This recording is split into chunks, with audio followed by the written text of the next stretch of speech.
Okay, I'm going to show you some really simple stuff with for loops. This is probably the most standard for I in range. This is our starting point. This is our ending point. This is our step. I'm doing a countdown, so it's a -1. We're going to print 10, 9, 8, and then we've got our little ASCII art here. So it will blast off. So you see it counts down, and then we get our ASCII art. There's another way to use for loops that's actually my favorite. You can create a list.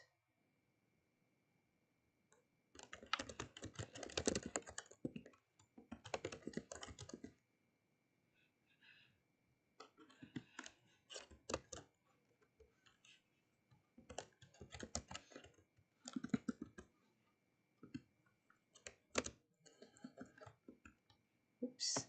And you can go through the whole, I could go through the whole week, but I don't feel the need. You guys know how this, should be able to understand how this turns out.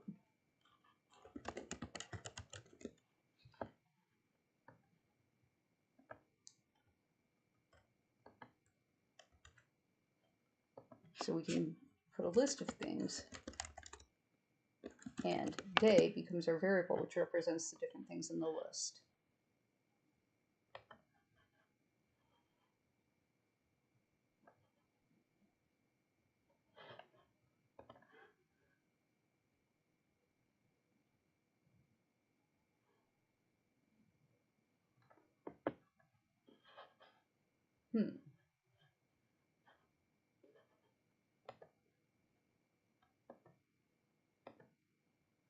There we go.